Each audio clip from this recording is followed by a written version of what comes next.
कई असफलताओं के बाद राजा विक्रमादित्य ने एक बार फिर बेताल को योगी के पास ले जाने की कोशिश में अपनी पीठ कर लादा और चल पड़े। रास्ता काटने के लिए बेताल ने फिर से राजा को एक नई कहानी सुनानी शुरू की।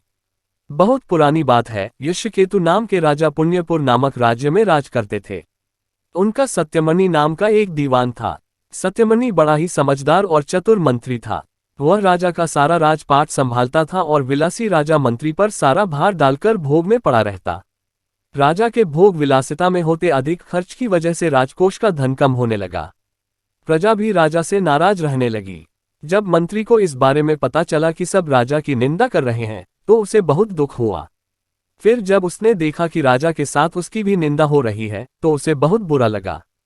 सत्यमणि ने अपने आप को शांत करने के लिए तीर्थयात्रा पर जाने के बारे में सोचा। इस बारे में उसने राजा से बात की और आज्ञा लेकर वह तीर्थ यात्रा पर निकल गया। सत्यमणि चलते चलते एक समुद्री तट पर पहुंच गया। पूरा दिन बीत गया और रात हो चुकी थी। उसने सोचा कि आज रात यहीं रुककर आराम कर लेता हूं। ये सोचकर वह एक पेड़ के नीचे सो गया। आधी रात को जब उसकी आंख खुली तो उसने देखा कि समुद्र से एक जगमगाता वृक्ष निकल रहा है। उस पर तरह तरह के हीरे जवाहरात लगे हुए थे। उस वृक्ष पर वीणा बजाती एक सुंदर सी कन्या बैठी थी। इस नजारे को देख सत्यमणि को अपनी आंखों पर विश्वास नहीं हो रहा था। देखते ही देखते अचानक वह पेड़ और उस पर बैठी कन्या गायब हो गई। इस सब के बाद वह हक्का बक्का रह गया और उल्टे पैर अपने नगर की ओर दौड़ पड़ा। जब वह राज्य पहुंचा तो उसने देखा कि उसकी अनुपस्थिति की वजह से राजा के सारे लोग छूट गए हैं। उसने राजा को पूरा किस्सा सुनाया। दीवान की यह बात सुनकर राजा के मन में उस कन्या को पाने की लालसा पैदा हो गई। उसने सारा राज्य दीवान के भरोसे छोड़ दिया और खुद साधु का भेष बनाकर उस समुद्री तट पर जा पहुंचा। जब रात हुई तो राजा को भी वह हीरे मोती से जड़ा वृक्ष दिखा। वह कन्या अब भी उस वृक्ष पर बैठी हुई थी।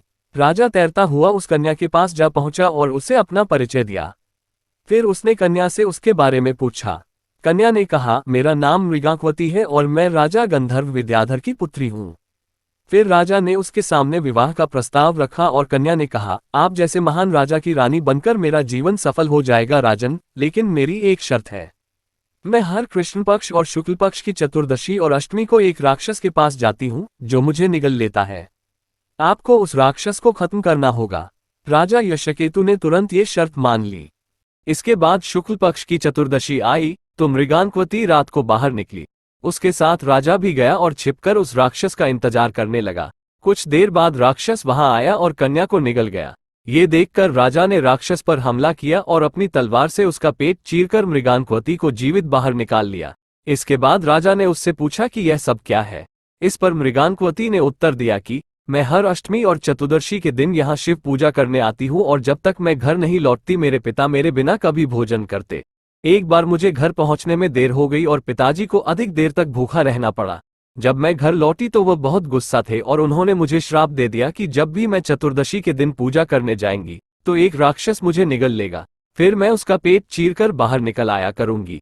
जब मैंने उनसे श्राप से मुक्त करने की विनती की तो उन्होंने कहा कि जब पुण्यपुर के राजा मुझसे विवाह करने के लिए उस राक्षस का वध करेंगे तो मैं श्राप मुक्त हो जाऊंगी। कन्या के श्राप मुक्त होने के बाद राजा उसे अपने साथ अपने राज्य ले आए और धूमधाम से उसके साथ शादी की।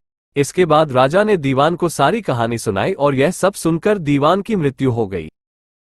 इतना कहकर बेताल ने राजा विक्रम से पूछा, हे राजन, अब तुम ये बताओ कि यह सब सुनकर दीवान की मृत्यु क्यों हुई थी। विक्रम ने कहा, दीवान की मृत्यु इसलिए हुई क्योंकि उसने सोचा कि राजा फिर स्त्री के लोभ में पड़ गया और उसके भोग विलास के कारण राज्य की दशा फिर से खराब हो जाएगी। उस कन्या के बारे में राजा को न बताना ही बेहतर था।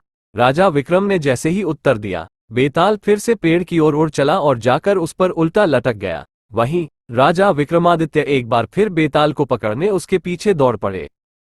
कहानी से सीख, किसी भी व्यक्ति को भोग विलास में इतना नहीं डूबना चाहिए कि उसका सब कुछ खत्म हो जाए। अपनी स्थिति और जरूरत के हिसाब से ही चीजों को करना अच्छा होता है।